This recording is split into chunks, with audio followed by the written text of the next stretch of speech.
How's it going, everyone? It's Ben Foggins Media Corner back again with a brand new video for today. Welcome back to another movie review, aka AfrAId. This time for this new episode for this series is going to be my review on the 2024 sci-fi horror film, and that is AfrAId. Now, this was written and directed by Chris Weitz, who you may know him as the co-director of American Pie, and also being the sole director of The Golden Compass and Twilight New Moon, and also being the writer for the live-action remake of Cinderella from 2015, and also being one of the writers for Rogue One, a Star Wars story. And in this movie, we follow the Curtis family, who have been selected to test out a new home device, which is a digital assistant known as Aya. And soon Aya starts to anticipate the family's behaviors and their needs. And all she can do is that she can make sure that nothing and no one can get in her family's way. So that's pretty much the story of AfrAId. Now, I did not know what to expect from this movie once I first saw the trailers for this film, because once I did see it, I did have pretty low expectations for this movie, because I just didn't even know what to expect from this one, since this was the newest Blumhouse movie that was coming out. And Blumhouse have already released two films that came out this year, which were Night Swim and Imaginary, which both of those movies I wasn't really the biggest fans of.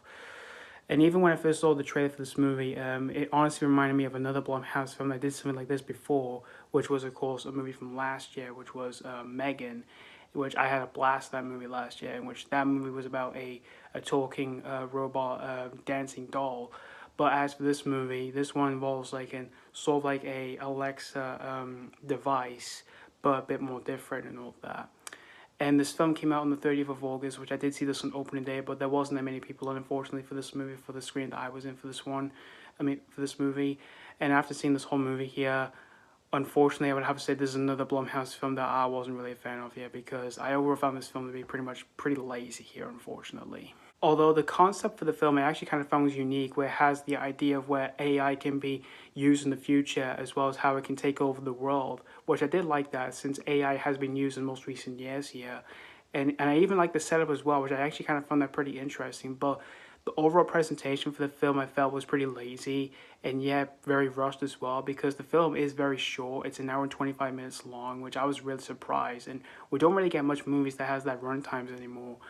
And as for the acting in the film, I kind of felt everyone was pretty weak here. Even though I do like the cast, like you've got John Cho and Katherine Waterson, but they just felt weak, as well as with everyone else in the film. And when it comes to these characters in the film, they mostly interact with their days. And when it came to some of that in the film, like when we get to see what these characters do with their lives, they just felt honestly cliche. Like there's one where you got the teenage daughter who does like sexualized stuff on the internet, and then she finds herself in hot water for after what she does on the internet, which that just felt cliched. And when it comes to the last act of the film, it was also cliche as well, but it does follow the same tropes that we've seen before in other horror films, where from like the way they end, which in those kind of horror films they do end in very poor ways. And this film kind of does that here, and the film also has a twist as well, which I found very predictable and yet very cliched here. And when it comes to the jump scares in the film, they were just weak as well. And this film doesn't have a whole lot of that here, and as well as with like any of the horror aspects in the film, which there isn't a whole lot of that in this movie here, which I found that very lacking here, since this movie is supposed to be a sci-fi horror film here. But overall, in the end, guys, AfrAId, unfortunately, this was another Blumhouse film that I wasn't really a fan of here. I just found this film to be overall very lazy here. But even though I do like I said, I did like the concept and the setup of the film, but for everything else, it just felt, again, just lazy and yeah, cliched here. But if you're a fan of like these kind of horror films that has like sci-fi elements or anything, this may be a cup of tea here, but this one unfortunately wasn't for me here. So that's pretty much all to say about AfrAId. I'm gonna give AfrAId 2 out of 5. Like I said, I didn't hate this movie. There were a few things I didn't mind out of this film here, but for everything else, I just wasn't really satisfied for the way this film turned out to be here.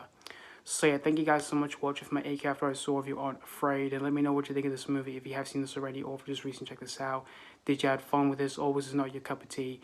As always, thank you guys so much for watching, and this has been Foggins Media Corner signing off.